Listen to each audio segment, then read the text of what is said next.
पातालखंड, यज्ञ संबंधी अश्व का छोड़ा जाना और श्री राम का उसकी रक्षा के लिए शत्रुघ्न को उपदेश कराना।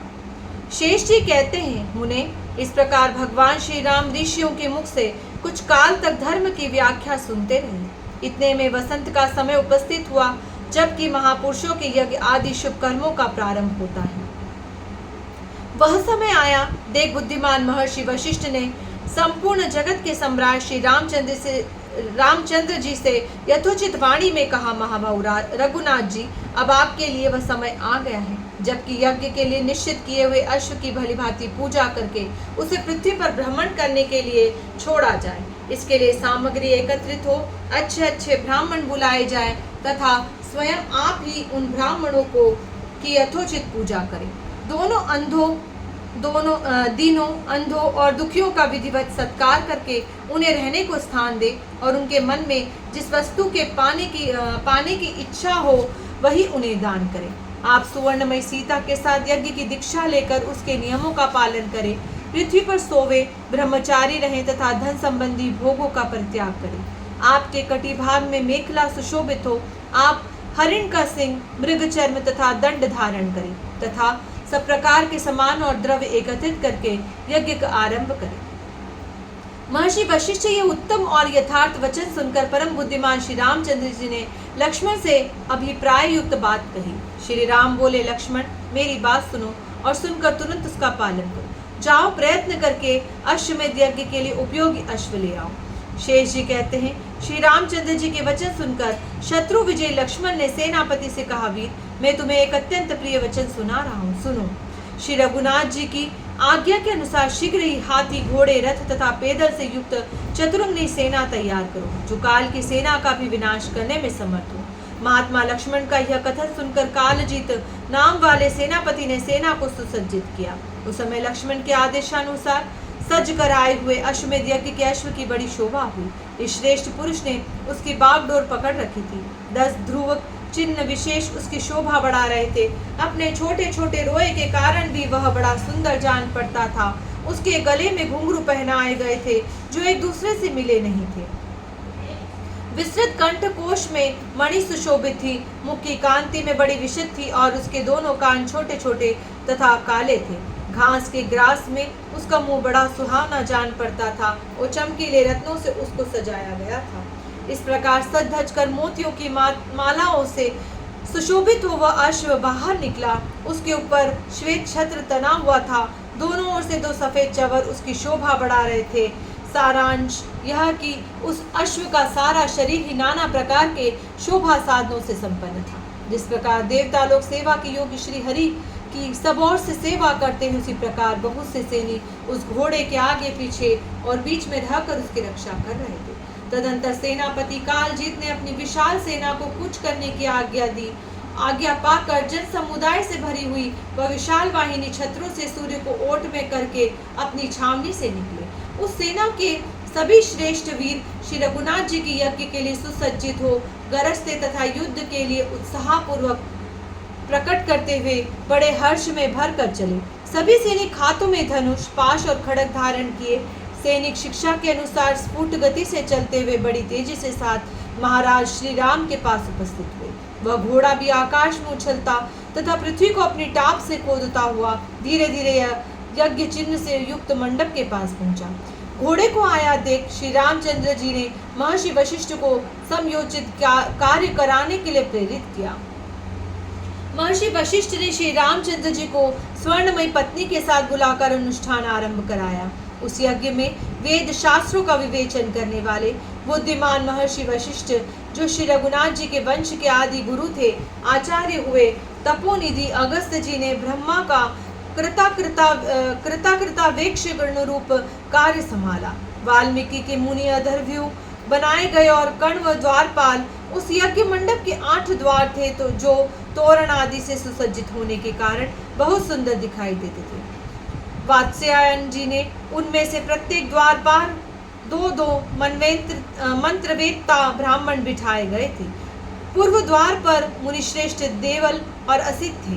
दक्षिण द्वार पर तपस्या के भंडार महात्मा कश्यप और अत्रि विराजमान थे। पश्चिम द्वार पर श्रेष्ठ महर्षि जातुकर्ण और जाजली की उपस्थित थी तथा उत्तर द्वार पर द्वित और एकत नाम के 2 तपस्वी मुनि विराजमान रहे थे। ब्राह्मण इस प्रकार द्वार की विधि पूर्ण करके महर्षि वशिष्ठ ने उस यज्ञ संबंधी श्रेष्ठ अश्व का विधिवत पूजन आरंभ किया। सुंदर वस्त्र और आभूषणों से सुशोभित सुवासिनी स्त्रियां ने वहां आकर हल्दी, अक्षत और चंदन आदि के द्वारा उस पूजित अश्व का पुनः पूजन किया तथा अगुर का धूप देकर उसकी आरती उतारी। इस तरह पूजा करने के पश्चात महर्षि वशिष्ठ ने अश्व के उज्ज्वल ललाट पर जो चंदन से चर्चित कुमकुम आदि गंधों से युक्त तथा सब प्रकार की शोभाओं से संपन्न था, एक चमचमाता हुआ पत्र बांध दिया जो तपाए हुए सुवर्ण का बना था। उस पत्र पर महर्षि ने दशरथ नंदन श्री रघुनाथ जी के बढ़े हुए बल और प्रताप का इस प्रकार उल्लेख किया। सूर्यवंशी की पताका फहराने वाले महाराज दशरथ बहुत बड़े धनुर्धर हो गए हैं। वे धनुष की दीक्षा देने वाले गुरुओं के भी गुरु थे। उन्हीं के पुत्र महाभाग श्री रामचंद्र जी के इस समय रघुवंश के स्वामी हैं। वे सब सुरमाओं के शिरोमणि तथा बड़े बड़े वीरों के बल संबंधी अभिमान को चूर्ण करने वाले हैं। महाराज श्री रामचंद्र ब्राह्मणों की बताई हुई विधि के अनुसार अश्वमेध यज्ञ प्रारंभ कर रहे हैं। उन्होंने ही यह यज्ञ संबंधी अश्व जो समस्त अश्वों में श्रेष्ठ तथा सभी वाहनों में प्रधान है, पृथ्वी पर भ्रमण करने के लिए छोड़ा है। श्री राम के ही भाई शत्रुघ्न जिन्होंने लवणासुर का विनाश किया है, इस अश्व के रक्षक है। उनके साथ हाथी, घोड़े और पैदलों की विशाल सेना भी है। जिन राजाओं को अपने बल के घमंड में आकर ऐसा अभिमान होता हो कि हम लोग ही सबसे बढ़कर शूर, धनुर्धर तथा प्रचंड बलवान है, वे ही रत्न की मालाओं से विभूषित इस यज्ञ संबंधी अश्व को पकड़ने का साहस करें। वीर शत्रुघ्न उनके हाथ से इस अश्व को हटा छुड़ा लेंगे। इस प्रकार श्री रामचंद्र जी की भुजाओं के पराक्रम से शोभा पाने वाले उनके प्रखर प्रताप का परिचय देते हुए महामुनि वशिष्ठ जी ने और भी अनेकों बात लिखी। इसके बाद अश्व को जो शोभा का भंडार था, वायु के समान बल और वेग से युक्त था, छोड़ दिया। उसकी भूलोक तथा पाताल में समान रूप से तीव्र गति थी। तदंतर शस्त्र धारियों में श्रेष्ठ श्री रामचंद्र जी ने शत्रुघ्न को आज्ञा दी, सुमित्रा नंदन, यह अश्व अपनी इच्छा के अनुसार विचरने वाले हैं, तुम इसकी रक्षा के लिए पीछे पीछे जाओ। जो योद्धा संग्राम में तुम्हारा सामना करने के लिए आवे, उन्हीं को तुम अपने पराक्रम से रोकना। इस विशाल भूमंडल में विचरते हुए अश्व की तुम अपने विरोचित गुणों से रक्षा करना। जो सोए हुए हों, गिर गए हों, जिनके वस्त्र खुल गए हों और जो अत्यंत भयभीत होकर चरणों में पड़े हों, उनको न मारना। साथ ही जो अपने पराक्रम की झूठी प्रशंसा नहीं करते, उन पुण्यात्माओं पर भी हाथ न उठाना। शत्रुघ्न, यदि तुम रथ पर रहो और तुम्हारे विपक्षी रथहीन हो जाए तो उन्हें न मारना। यदि पुण्य चाहो तो शरणागत होकर कहे कि हम आप ही के, उनका भी तुम्हें वध नहीं करना है चाहिए।